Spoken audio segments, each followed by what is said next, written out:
ناظرین، کبھی نہ کبھی آپ کے ذہن میں یہ سوال ضرور گردش کیا ہوگا کہ یہ دنیا اتنی بڑی ہے لیکن اس کا اختتام کدھر ہوتا ہوگا؟ اس دنیا کا کوئی آخری کونا ہے بھی یا نہیں؟ اگر ہے تو کس جگہ پر واقع ہے؟ یہ سوال اپنے آپ میں بہت مسٹیریس ہے اور ایک حیرت انگیز انداز رکھتا ہے۔ تو آج کی اس ویڈیو میں اس حیرت انگیز راز سے پردہ اٹھایا جائے گا۔ جینیس کمیونٹی کے ناظرین کو ایک بار پھر سے خوش آمدید۔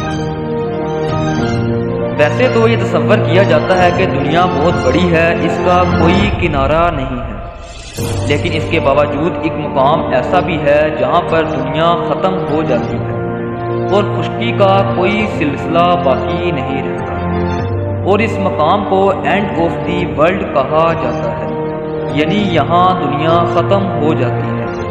اور یہ مقام ناروے کے شہر شون کے شمال میں واقع ہے، اور اسی مقام کو اینڈ آف دی ورلڈ تصور کیا جاتا ہے۔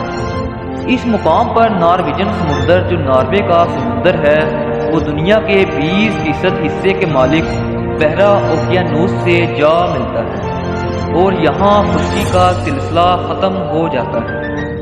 ریسرچرز اور تحقیق دانوں کا ماننا ہے کہ یہاں پر دنیا ختم ہو جاتی ہے،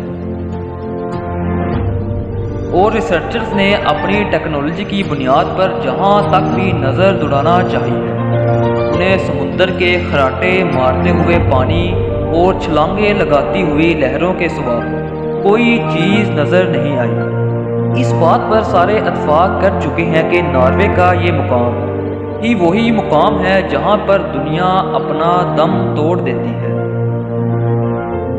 دنیا بھر سے ناروے آنے والے افراد اس مقام پر پہنچنا چاہتے ہیں اور اس مقام پر پہنچ کر اپنے آپ کو خوش قسمت قرار دیتے ہیں۔ یہ مقام جتنا اپنے آپ میں مسٹیریس ہے، اتنا ہی دلچسپ، روایتی اور خوبصورت بھی ہے۔ پانی میں ڈوبی چٹانیں اور صدیوں پرانے ٹوکری والے لائٹ ہاؤس کا انداز اس مقام کو اور بھی دلچسپ بنا دیتا ہے۔ اینڈ آف دی ورلڈ نامی اس مقام کا صرف نام ہی جاذبیت کی نشانی نہیں، بلکہ یہاں کا ماحول، یہاں کا موسم، سرد ہوائیں اور تیز دھوپ اس مقام کو اور بھی سنسنی خیز بنا دیتی ہے۔ ویسے تو دنیا گول ہے، لیکن جسے بھی اینڈ آف دی ورلڈ دیکھنے کا شوق ہو، وہ اس مقام کو دیکھنے آ سکتا ہے۔ امید ہے کہ آج کی یہ ویڈیو بھی آپ کو بھرپور پسند آئے گی۔ ملتے ہیں ایک ایسی ہی شاندار ویڈیو